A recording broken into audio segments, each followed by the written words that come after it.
오늘 함께 묵상할 말씀은 신명기 5장 22절에서 33절까지의 말씀입니다.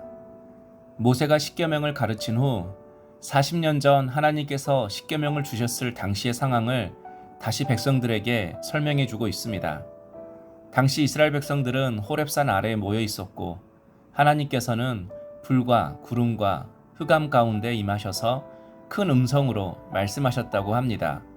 22절 여호와께서 이 모든 말씀을 산 위 불 가운데 구름 가운데 흑암 가운데에서 큰 음성으로 너희 총에 이르신 후에 더 말씀하지 아니하시고 그것을 두 돌판에 써서 내게 주셨느니라. 이스라엘 백성들은 불과 구름과 흑암 가운데 임하신 하나님을 경험했습니다. 하나님의 음성을 직접 듣고 하나님의 임재가 얼마나 크고 두려운 것인지를 몸으로 경험한 것입니다. 이처럼 하나님께 가까이 나아가면 하나님의 임재를 경험하게 됩니다. 하나님을 멀리서 바라볼 때는 알 수 없었던 것들이 가까이 나아가면 보이기 시작합니다.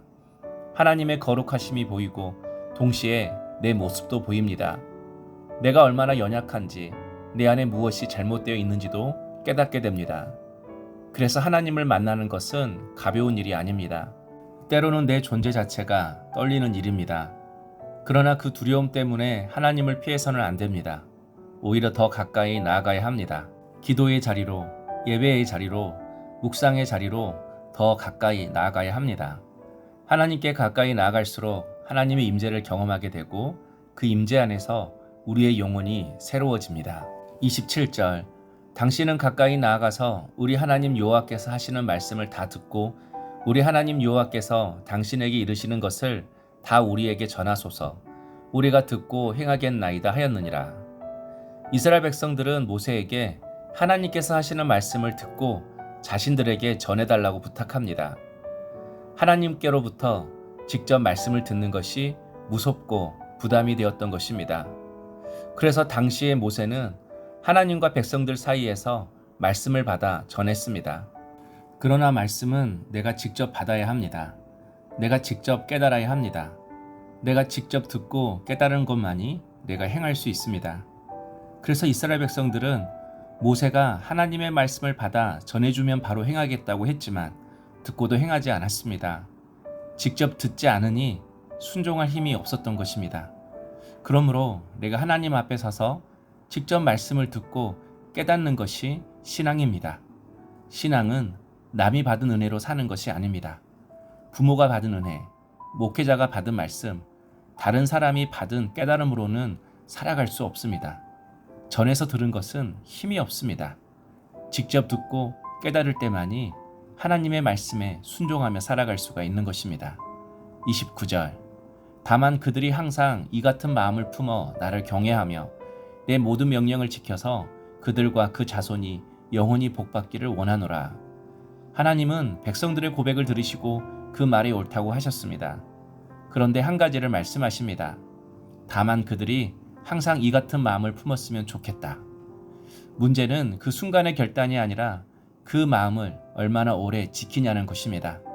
우리도 예배드릴 때는 결단합니다. 기도하고 찬송할 때에는 눈물도 흘리고 말씀대로 살겠다고 고백합니다. 하지만 며칠이 지나면 다시 옛 모습으로 돌아갈 때가 많습니다. 하나님께서 원하시는 것은 잠깐 뜨거워지는 마음이 아니라 항상 하나님을 경외하는 마음입니다. 오늘만 잘 믿는 것이 아니라 내일도 어려울 때도 형편이 바뀌어도 그 마음을 지키는 것이 믿음입니다. 32절 그런즉 너희 하나님 여호와께서 너희에게 명령하신 대로 너희는 삼가 행하여 좌로나 우로나 치우치지 말고 항상 같은 마음을 지키려면 기준이 분명해야 합니다. 하나님은 좌로나 우로나 치우치지 말라고 하십니다. 형편이 좋다고 말씀에서 벗어나고 어려움이 왔다고 또 말씀에서 벗어나면 안 된다는 것입니다. 사람의 말에 흔들리고 내 감정에 끌려가고 상황에 따라 믿음의 기준이 바뀌어서는 안 된다는 것입니다. 우리는 자꾸 말씀을 내 상황, 내 형편에 맞추려고 합니다. 그러나 믿음은 말씀을 내 생각에 맞추는 것이 아니라 내 생각과 삶을 말씀에 맞추는 것입니다. 그러므로 오늘도 좌로나 우로나 치우치지 말고 말씀을 기준으로 삼고 걸어가야 합니다.